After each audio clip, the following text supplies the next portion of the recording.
Assalamualaikum warahmatullahi wabarakatuh. Sabahul khair, Talamid MI Al Khairiyah 2 Semarang yang berbahagia. Pada kesempatan pagi menjelang siang hari ini kita akan mempelajari pelajaran perkembangbiakan tumbuhan dan hewan. Di pertemuan sebelumnya saya sudah membahas tentang bagian-bagian bunga. Maka pada kesempatan kali ini saya akan mengulas sedikit tentang bagian-bagian bunga yang sudah kita pelajari kemarin. Maka perhatikan pembahasan berikut. Bagian bunga dimulai dari bawah, ada tangkai bunga, kemudian ada dasar bunga, ada kelopak bunga, bakal biji, tangkai putih di sini letaknya. Kemudian ada kepala putih, ada benang sari dan ada kepala sari, serta bagian bunga yang berwarna ini dinamakan dengan mahkota bunga. Itu bagian-bagian dari bunga. Bunga sendiri ada dua, yang satu adalah bunga sempurna dan yang kedua ada bunga tidak sempurna. Bunga sempurna disebut juga dengan bunga lengkap. Jadi di dalam satu bunga terdapat putik dan benang sari serta mahkota bunga. Sedangkan bunga tidak lengkap biasanya di dalam satu bunga hanya terdapat putik saja maupun benang sari saja. Putik dan benang sari ini mempunyai peran yang sangat penting di dalam peristiwa penyerbukan. Proses bertemunya sel kelamin jantan dengan sel kelamin betina. Pada saat benang sari jatuh di atas kepala putik, maka terjadilah peristiwa yang dinamakan dengan penyerbukan. Benang sari masuk ke dalam kepala putik, kemudian masuk ke dalam bagian putik sehingga akan berkumpul di dalam bakal biji. Setelah putik dan benang sari berada di dalam bakal biji, maka terbentuklah pembuahan. Pembuahan tersebut terjadi jika benang sari dan kepala putik menjadi satu, sehingga terbentuklah bakal biji atau calon individu baru. Calon individu baru tersebut nantinya akan berkembang biak menjadi tumbuhan baru hingga dewasa, sehingga melakukan siklus kehidupan sama seperti posisi dewasa. Selanjutnya, peristiwa penyerbukan ada 4. Yang pertama adalah penyerbukan sendiri. Penyerbukan sendiri itu terjadi apabila putik dan benang sarinya berada di dalam satu bunga. Jadi, serbuk sari jatuh di atas kepala putik di dalam satu bunga. Yang kedua adalah penyerbukan tetangga. Penyerbukan tetangga adalah penyerbukan yang terjadi apabila serbuk sari dari satu bunga jatuh pada kepala putik di bunga lain yang masih dalam satu tumbuhan. Itu dinamakan dengan penyerbukan tetangga. Penyerbukan silang adalah penyerbukan yang terjadi jika ada dua tumbuhan 1 dan tumbuhan 2. Serbuk sari dari tumbuhan 1 jatuh pada kepala putik tumbuhan yang lain, maka dinamakan dengan penyerbukan silang. Yang terakhir adalah penyerbukan bastar. Penyerbukan bastar adalah penyerbukan yang terjadi atau jatuhnya serbuk sari di atas kepala putik pada dua pohon dengan beda varietas. Beda varietas itu biasanya yang diutamakan adalah keunggulan dari salah satu tumbuhannya. Serbuk sari dari tumbuhan 1 jatuh di kepala putik tumbuhan atau bunga yang lainnya.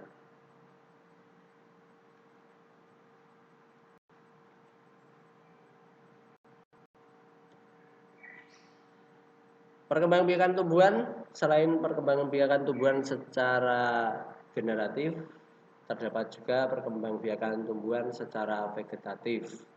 Di dalam gambar sudah tersedia ada 9 gambar. Gambar yang pertama adalah gambar perkembangbiakan tumbuhan secara vegetatif alami dengan umbi lapis. Umbi lapis. Kemudian yang kedua adalah gambar bawang bombay dan bawang putih. Ini juga berkembang biak dengan umbi lapis.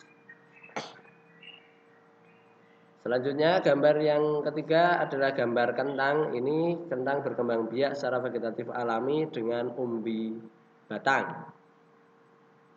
Batangnya berada di dalam tanah sehingga nanti akan tumbuh menjadi calon individu baru. Yang selanjutnya adalah tunas. Pisang ini berkembang biak dengan tunas. Tunas itu adalah bagian tumbuhan yang muncul pada bagian pangkal batang. Selanjutnya adalah perkembangbiakan tumbuhan secara vegetatif alami dengan tunas adventif. Tunas adventif adalah tumbuhan baru yang muncul di bagian tubuh tumbuhan selain pangkal batang. Jadi bisa di pangkal daun ataupun pangkal akar. Contoh yang di pangkal daun adalah cocor bebek, sedangkan yang di pangkal akar adalah tumbuhan sukun. Perkembangbiakan yang selanjutnya adalah akar tinggal atau rizoma. Ini adalah akar yang tertinggal di dalam tanah sehingga membentuk batang yang tetap berada di dalam tanah sehingga dapat muncul menjadi individu baru. Contohnya jahe, lengkuas, dan kunyit. Contoh perkembangbiakan tumbuhan yang selanjutnya adalah geragih atau stolon. Ini batang yang menjalar di atas permukaan tanah. Ada juga yang berada di dalam tanah tapi tidak kelihatan. Jadi bedanya antara rizoma dengan geragih, kalau rizoma ini batangnya berada di dalam tanah, tidak ada yang berada di luar atau di permukaan, sedangkan geragih batangnya menjalar di atas permukaan tanah. Yang berikutnya adalah spora. Perkembangbiakan tumbuhan dengan menggunakan alat dinamakan spora. Spora ini dihasilkan oleh kotak sporangium. Spora ini nantinya akan menjadi calon individu baru dan berfungsi menyerupai biji. Selain perkembangbiakan tumbuhan secara vegetatif alami, terdapat juga perkembangbiakan tumbuhan dengan cara vegetatif buatan. Perkembangbiakan tumbuhan dengan vegetatif buatan ini dibantu oleh manusia seutuhnya. Yang pertama adalah mencangkok. Mencangkok diawali dengan mengelupas kulit batang sesuai petunjuk yang terdapat pada gambar. Setelah batang dikupas menggunakan pisau, kulit batang tersebut diambil, kemudian disisakan batangnya saja. Yang diambil adalah bagian yang berkambium. Setelah bagian yang kulit batangnya diambil, bagian tersebut ditutup dengan tanah humus dan diikat sedemikian rupa seperti pada gambar. Kemudian ditunggu sampai tumbuhnya akar.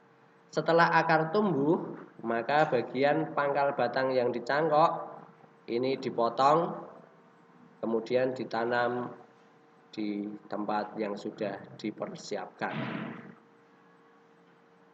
Mencangkok itu sendiri mempunyai keuntungan sifat tumbuhan sama seperti dengan induknya, kemudian cepat berbuah.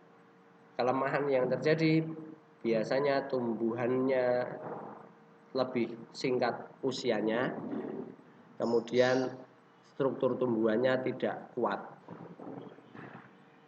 Perkembangbiakan vegetatif buatannya selanjutnya adalah okulasi. Okulasi adalah perkembangbiakan tumbuhan dengan cara menempel mata tunas. Jadi ada tunas dari tumbuhan yang varietasnya unggul dimasukkan pada tumbuhan yang varietasnya lebih kuat secara struktur batang.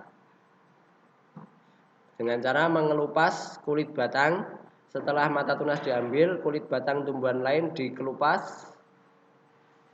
Kemudian tunas yang tadi diambil dimasukkan pada kulit batang yang sudah terkelupas tadi.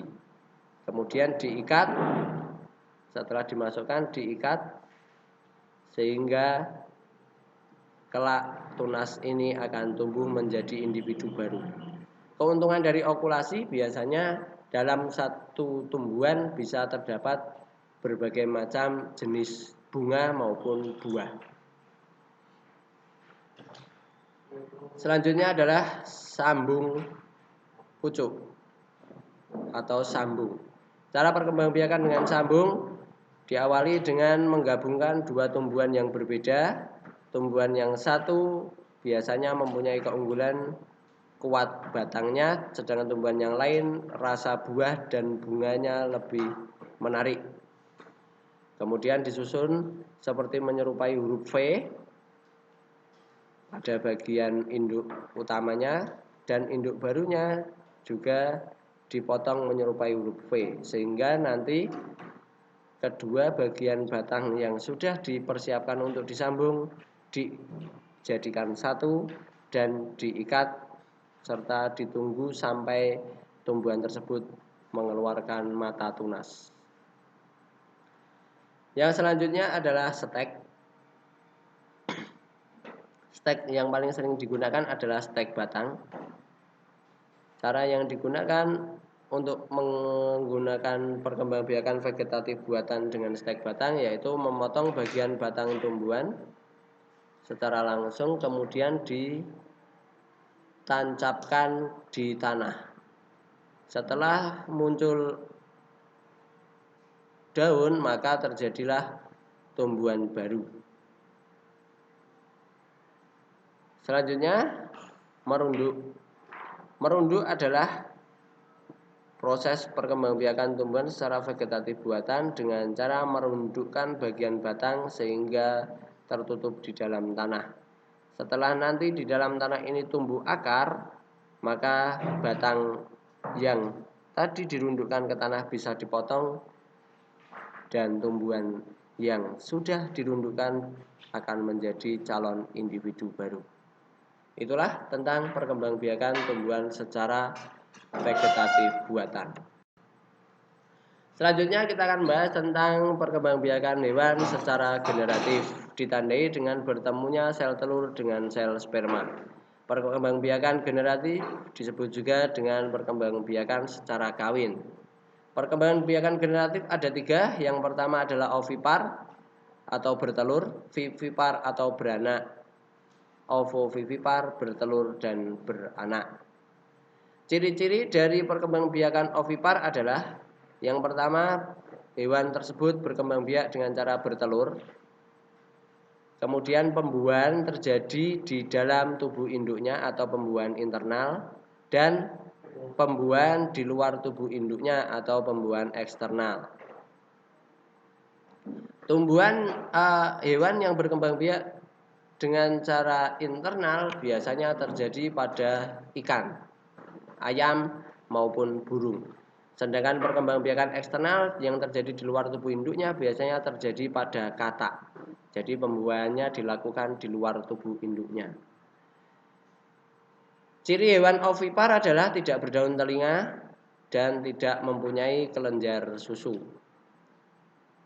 Contoh hewan yang berkembang biak dengan cara ovipar adalah golongan burung atau aves meliputi ayam, elang, bebek, itik.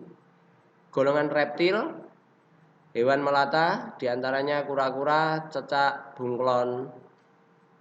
Kemudian golongan amfibi, hewan yang hidup di dua alam diantaranya katak dan salamander.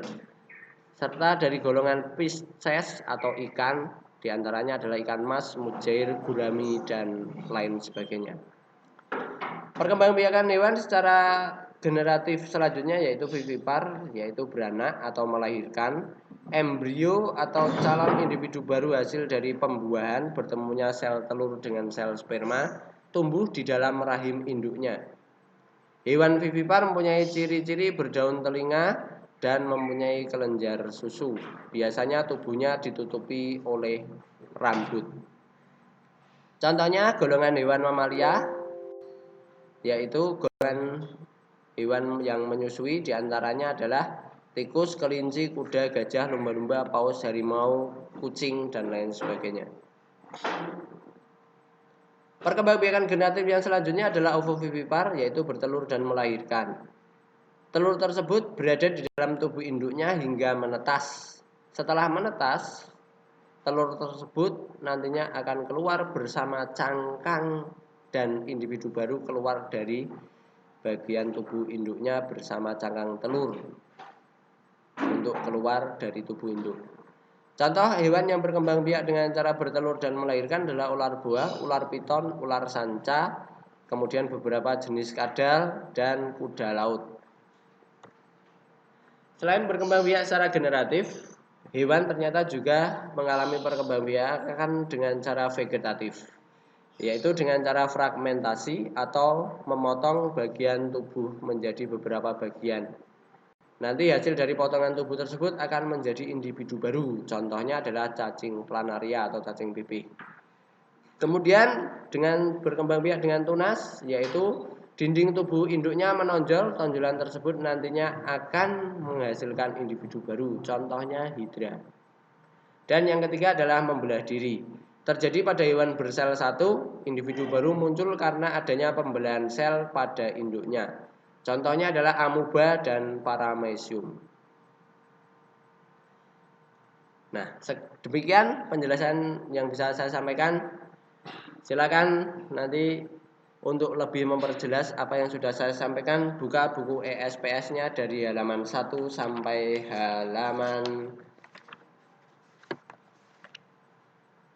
17. Kemudian latihan ulangan bab 1 halaman 18 sampai halaman 20 silakan diselesaikan. Setelah diselesaikan, nanti pada saat kita jumpa, kita akan bahas bersama hasil dari pembahasan yang akan saya bahas pada video saya berikutnya. Pada intinya sekarang diselesaikan dahulu latihan ulangan bab 1 halaman 18 sampai halaman 20. Demikian yang bisa saya sampaikan. Kurang lebihnya mohon maaf. Billahi taufiq wal hidayah. Wassalamualaikum warahmatullahi wabarakatuh.